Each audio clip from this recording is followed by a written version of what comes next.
Hey everybody, thanks so much for coming to this special live show today. Normally we are live on Thursdays at 4 p.m. Pacific Standard Time, but we have a special show today. It's going to be a shorter show. I am going to be sticking around though at the end to answer questions, and even if you have questions that are not about the subject today, I'm more than happy to answer those.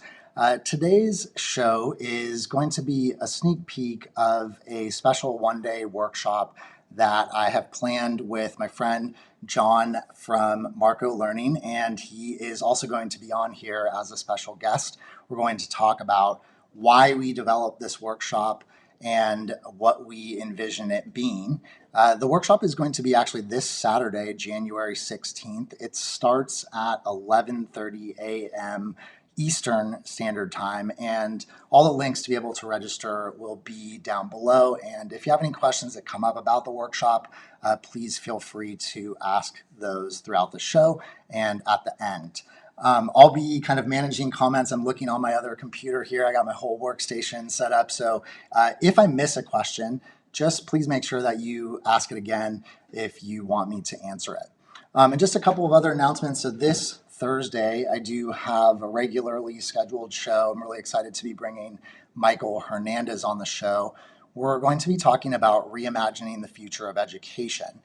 So we're going to talk about the predominant narrative that is going on right now about remote teaching and emergency school closures, online learning. And we're going to talk about what we can learn from this experience, what we can take away, how we can support students better right now, given this chaotic situation that we're in, but also how we can use what we've learned in this moment to rethink the future of education. He did a whole podcast series about this topic called The Silver Linings of Remote Teaching. He interviewed me for that podcast, so I wanted to bring him on to hear what he learned while interviewing other folks and chat with him about that. So please, check that out this Thursday. It's going to be great. So without further ado, let's get started. So today, again, we're going to be talking about this workshop that we put together. And the title of the workshop is Reinvigorate Your 2021 Classroom. And really, this workshop came to being because I have just been thinking a lot about all the different issues that educators are facing with this shift to emergency remote teaching. I've been working with thousands of educators around the world for almost the better part of the past year now. And I'm hearing a lot of really similar questions come up. And actually, I'd love to hear your questions. So if I talk about some things that or I say some different issues and you don't hear your issue, please, drop that in the comments so that we can hear your question. And so I've kind of been mulling over all these different issues, just to give some examples. How do I know what students are doing? They're on their computer, maybe their Zoom camera is turned off. I have no clue what's going on behind that computer. So how do I know what's going on? I also hear a lot of conversation about how we continue to provide rigorous learning experiences for students. It's become apparent that we're going to be in this situation potentially for the entire school year, and we can't allow this to be a lost school year. There's a lot of anxiety about that. So what do we do to continue to provide students with rigorous learning experiences, whether or not we're online or in a hybrid environment? And I've also heard a lot of questions that I'm not the expert in answering, questions like, how do you do online virtual science labs that are interactive, for example, and not just have students reading science articles and things like that? So one of my friends that I've been talking with on an ongoing basis about this is John Moscatiello, and he is the founder of Marco Learning. We got to know each other through Facebook, as I have met many friends these days in virtual environments, and lots of people that I met virtually that I don't even personally haven't met face to face yet. John is one of those friends. And he's become an educator that I really admire for his perspective both about the need to continue to provide students with rigorous education, providing teachers with PD around how to do that. But he also has an angle about how to do things like streamline practices, make teaching more manageable. He's both an educator and an entrepreneur, so I know he has to deal with that and manage those challenges, and he brings that to the professional development that he leads for teachers. So John invited me to a couple of workshops to present about some areas that I am more of an expert in, such as interactive teaching and creativity apps and things like that. And we just got to talking about all these different issues that we've been hearing from the educators we work with.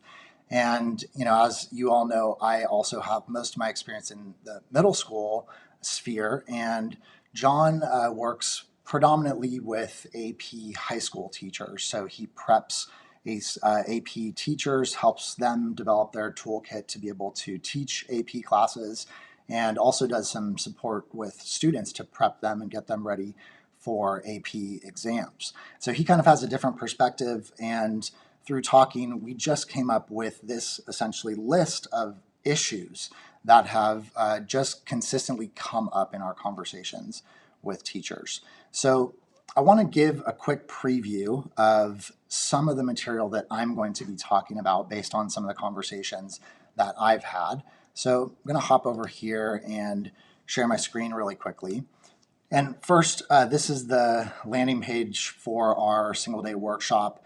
If you look down below, you can see that we have a bunch of different sessions. There's going to be 2 going on at the same time. And every single one of these workshops came out of a place of John and I also talking with his team about these big issues that we've been hearing about. So, for example, right, what I'm going to be presenting about, getting 100% participation from 100% of students all the time. And I'll add to that as well. How do you give feedback in those types of virtual environments, right? And there's also going to be specific sessions about giving feedback, and not just giving feedback in ways that takes like enormous amount of time, but how do we do so in streamlined ways, in ways that are actually manageable for us, right? You'll see we have some topics in here like online science lab instruction, and I wanted to make sure that got in because I keep hearing that from people, and I'm not the expert, so we're bringing in another educator to talk about that. So I'm going to be doing 2 sessions this Saturday. One is about 100% participation, 100% of the time, which I believe is possible in any environment that you're teaching in, whether it's in-person, hybrid, or remote. And I think this is an area where technology can really support us. I'm going to show an example of that in a second. And then my other passion is for creativity apps. So we're going to be really taking a deep dive, hands-on, building things, making things, getting feedback in that workshop session about how you can foster a rigorous, authentic learning environment where you're really pushing students to develop skills that are much higher up on Bloom's taxonomy. You're getting them to apply what they've learned in authentic, realistic ways. And talking about kind of all the lead up that it takes to get to that place. It's not just about putting a project in front of students, it's about all the behind the scenes work that you have to do to get students there. So I'm really excited to present about both of these things because they are what I'm passionate about, and we've found other educators who are passionate about these other topics, who are experts on these other topics that are big issues as well, like building community engagement in Zoom discussions and other issues that have come up for educators we've been talking about. So I want to give a quick example about what I'm talking about with 100% participation 100% of the time. And I want to show a program actually that I don't show as often on my channel, and that's a program called ClassKick. And it's not that I don't like this program, it's not why I don't show it. I love this program, as a matter of fact. It's just that I'm trying to balance sometimes app overload, right? Showing a lot of tools with also needing to show effective tools. I believe now we're in a place where we really need to be thinking about how we can replicate classrooms in a fully virtual environment, because it looks like we're going to be doing this right all year. So ClassKick is a great tool for that. What you can do in ClassKick is set up these workspaces. You can create an account for free. There are some limitations with the free account, but it's still quite powerful. You create an account for free, and then what you can do is you can set up these assignments. So if you go over here to the green plus, go to new blank assignment, Essentially, this is like a slide builder. You can bring in your own information to put in the background. You can bring in PDFs and your own slides and things like that. And so if you've used Nearpod's slide builder or watched any of my workshops on that, it's similar. But there's a key difference that makes ClassKick really a valuable program that I'm going to show you. So I'm not going to create anything too overly complex here. We'll just do a demo lesson on, what's the date today? The 12th. Okay. And what you'll see when you click in here is that you have all these tools available to you. So you can set backgrounds, different things like that that you want to bring in. And then one of the differences is that you'll see is that students can also add anything they want to these slides with any of these tools. So whereas with a program like Nearpod or Pear Deck, we make those decisions for students. This program is more similar to a program like Seesaw, where students can choose what they would or how they would respond. So let's just say, for example, that we're going to do some kind of a warm-up activity, and we're just going to make a connection to yesterday's lesson. So I could set this up, and I might also, for differentiation purposes, or if I teach younger students, I want to add a little audio file. I could do that by clicking here, going start recording. That's going to drop in an audio file. So a lot of different functions and features that people are looking for in different programs, they're all right here in ClassKick. Okay, so this is really basic, right? Make a connection. I could do something more, more elaborate, but just for the sake of keeping it simple here, we're gonna stay with this. And then what I can do is assign this assignment. So that's going to allow me to assign it to a roster. And then I can share this. So that gives me a little code. I'm gonna click copy link here. And now I'm going to bring in a student account. All right, and I'm going to try to get fancy here. I'm going to try to do this as well on another computer that I have, because I want you to be able to see what it's like if you come in with multiple students in there, because it has some pretty cool features. So I'm going to log into this on my computer that I have as well, using the code here. Okay, so now that I'm a student, right, I'm going to come in, Dan the demo, click continue, and we'll see if it's going to let me get into this other one with my internet connection. All right, here we go. Okay, ZK. Awesome. Okay. All right, so now I have two students that just came in. Right? So when I go up here to view work, I'm actually going to be able to see that those students came in. So I just came in as Dan the demo, and I came in as Sally the demo, right? So right away already you can see here that this is a workspace where I can just see everybody's work happening all in one place. But it gets even better than that.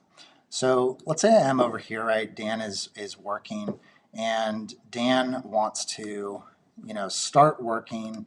Maybe he's going to write with a tool, I think, but then maybe he has a question, right? So he's a little bit unsure what to do after that. First of all, you can see on my screen, I can see his work right away, right? So I can see who's not participating, and I'm able to see it coming in live. Now, Dan can also do things like ask a question. So he can say, hey, I need help right now. Please help me, okay? And so if he asks for help, or he asks to check work, then what it's going to do, I think I just need to go here on my settings. What it's going to do is put up a little virtual hand, and with that virtual hand, sorry, right over here, he's going to be able to ask for help, and I can see that. All right. Now, what's cool about that is that not only can I see it, but Sally can see it too. Okay. So when Sally's in her account, and I'm going to go into hers, and I'm going to ask a question from Sally's account. it's going to pop up that little green hand on Dan's there. And there he can see that somebody needs help, right? So he can now jump over. He can actually get into Sally's lesson. I can check here. I can see that they're both in there and they can help each other. They can contribute. So they can leave each other little voice recordings to make a suggestion about what to do. They can draw, they can add text, video, pictures, pretty much anything, you name it. As a teacher, I'm also able to go in there, okay? I can see who's in there and I'm able to leave feedback. So I could leave voice feedback. I can also leave this little sticker feedback and you can automate this feedback, or systemize it, I should say. So you can add new stickers, you can create something that you want to give regular feedback.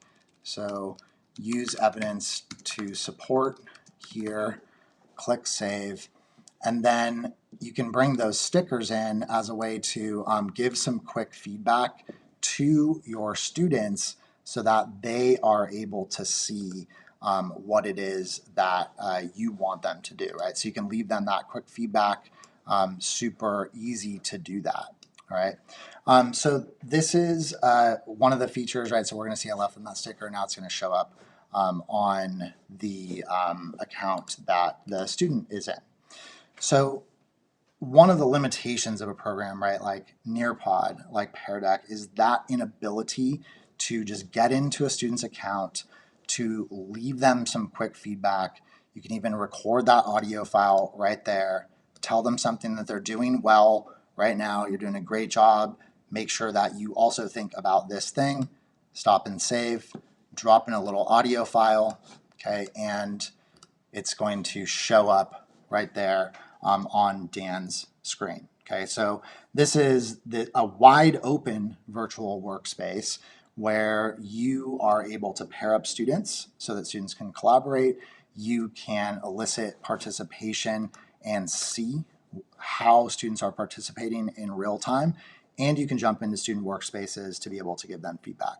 So this is just a little taste of some of what we're going to be talking about in my workshop, which again is going to be hands-on, just focusing on how we can get this 100% participation from 100% of our students all the time. And then the other workshop that I'm going to be doing is going to be about deeper learning with creativity apps. So, if you follow my channel, you probably know this is my passion, getting students to not just consume with technology, but to create with technology. And I'm really passionate about showing teachers how to do this because I think it's so transformative. And it, to me, is the game changer if you bring these types of projects into your class. So some examples that we'll look at: how do you have students show what they know by doing things like making graphic designs? And how do you make this rigorous as well, right? And what are all the lead-up activities, graphic organizers, things like that you need to do to prep students to make a graphic design in a meaningful way? We'll look at projects like building digital books in Book Creator that are multimedia rich, projects like how to make digital comics. These are digital comics that show historical understanding or show understanding of a novel and the plot line.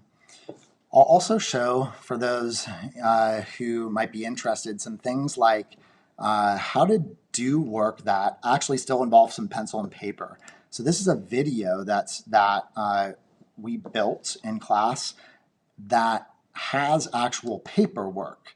So here, if you look at the end projects here, these are projects that students did on paper that they can still do at home, but then you can have them run those projects through a program where they're turning it into a video. So it's still tech integrated, but you're actually having them do some pencil and paper. And that can be a way as well to kind of add variety, bring some practices that you might want to continue to be bringing in and using if you have certain pencil and paper type projects in your classroom, but still make it 21st century learning by having them, make a video with it. So all this type of work is work we're going to do. I'm excited to be showing everybody how to do that.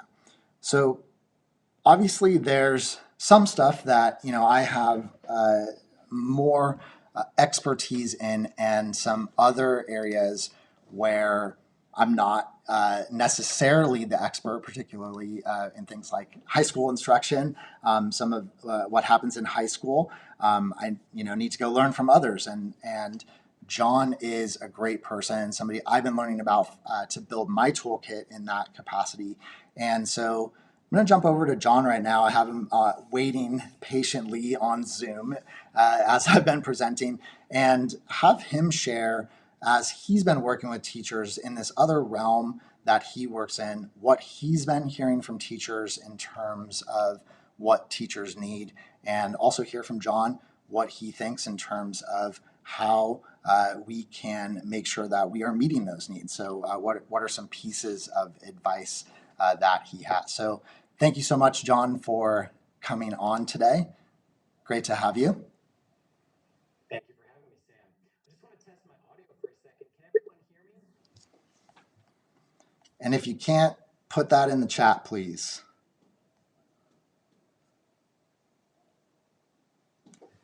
And what I'll do, Sam, just let me know about the audio. Is it working? Okay, they can't hear me, I think.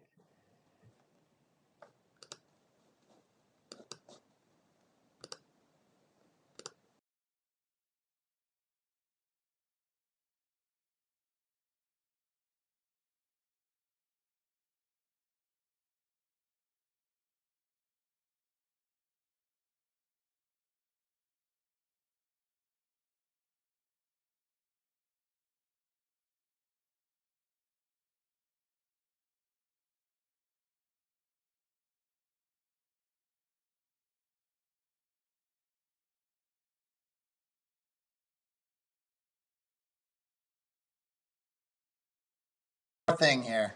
So this is our last try. Give it a go right now. Okay, I'm just going to test. Can you guys hear me now? This is the third and final time. We'll give it one more shot to see if I can come in.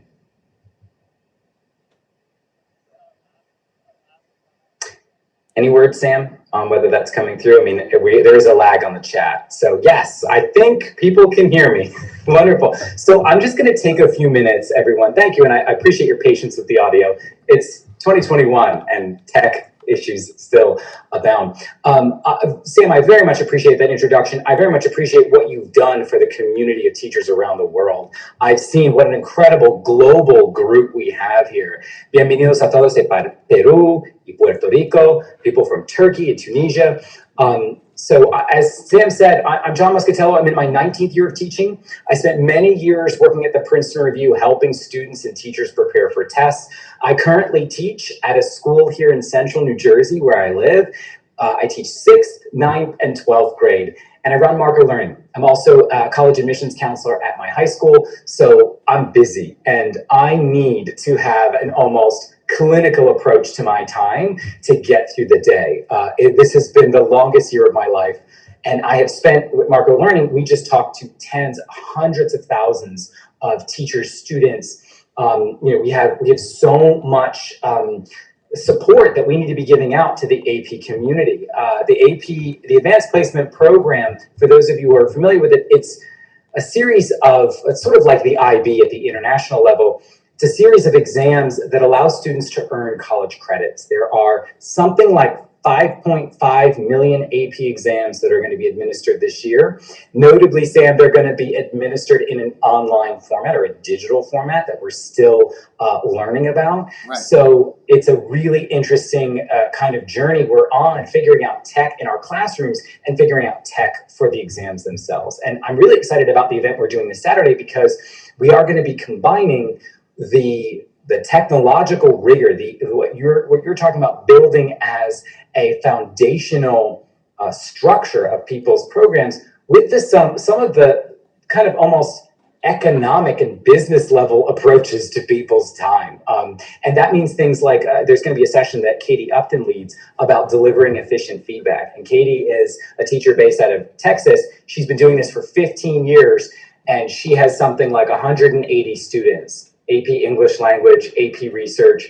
There's a lot of writing she has to get through in a day, in a week. And what has she done to take that work and put it into a flow that that gets her hours back on the clock, hours to be a better teacher, prep better, to be a better family member and be with, and get 8 hours of sleep a night. So her session I'm very excited about is about delivering efficient feedback. If you teach in the history and English departments, it's a great session. Andrew Sharos is going to be presenting. He's the author of a book called All Fours and Fives. Any of you in the AP space may be familiar with this. It's a really valuable book that he was at one of the first one-to-one schools in the nation. So he worked with technology early and has found a way to get better results for his students. So that's going to be an interesting perspective, because he's talking about building a community.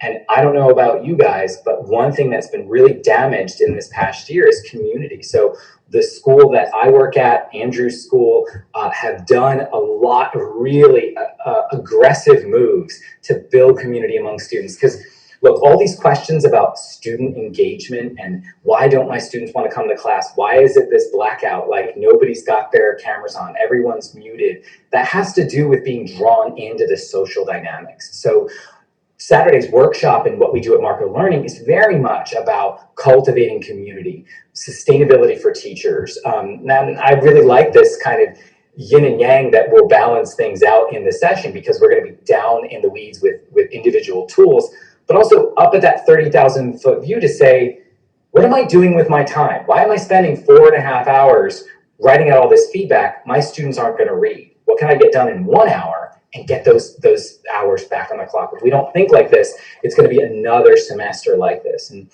I'll also add one other dimension to this, and this is something that Jennifer Douglas will be presenting on. Jennifer is an AP chemistry teacher in Georgia, and she flipped her chemistry classes 10 years ago, but back when that was the big trend. And in flipping her classroom, she's been able to get all of these prep hours back, get better results. But one thing I think that we can all agree on is as we go through this journey together over the next 6 months, there's nothing to be gained with the kind of pessimism and negativity that holds us back, right? We have to take, as you said, Sam, at the beginning, kind of flip this narrative. Let's get control of the narrative of education. We educators, we teachers, we own this.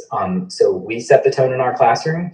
We set the tone for ourselves when we're done with the day. And there's days we want to throw our computer against the wall and run in the other direction, but it doesn't have to be that way. These are choices we make. So it's not as simple as a choice where you just flip a light switch and you're happy again and you get your old job back. But I really want to encourage all of you.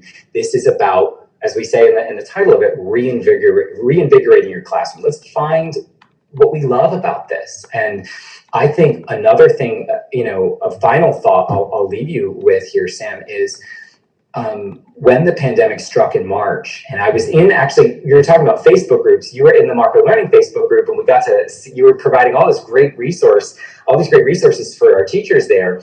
And I joined a Facebook group called the Global Educator Collective. It's a series of international school teachers who got together. They shut down first. And I watched them shut down and go through this journey. And they said, you've got to get your communication into fixed hours in one zone. You have to take the total number of assignments that you assign and trim it down. Those weren't just tips. Those were like philosophical principles that saved my year last year. So I want to bring some of those into this conversation. It's going to be really great sessions where we're going to be talking through these things as a group in the chat section. And so I'm really looking forward to it. I'm very grateful to be on this channel. And for all of you who are big fans of what Sam does, you are in good hands. He has helped me, and he has helped a lot of us at Marco Learning. So thank you, Sam. And I'm here. I'll be also answering questions in the chat as Marco Learning if you guys have any other questions. So, with that, Sam, I'll turn it back to you. And like I said, just express my gratitude for everything you've done. Awesome, John. I appreciate it. I feel like it's going to be such a great yin and yang of some of my maximalism. I'm sort of the person out there saying, let's do more, right? And pushing back against the less is more narrative. But you're bringing in this perspective about, let's make things efficient and doable and not break our lives in the process. And I think it's going to be, this mix of on the ground practicality that you and your team of educators is going to bring, as well as some of the ways that we can expand our toolkit with technology and build practices that are going to help students now, right? Make our teaching better for students and ourselves now, but also change our practices for the future, right? So it's not just about what we're doing in this exact moment. It's also about transforming our teaching practices, reinvigorating our own teaching practices so that in future years we have a wider toolkit, a wider array of strategies that we can pull from, as we continue to build skills as teachers. So like John said, we'll be here in the chat answering questions.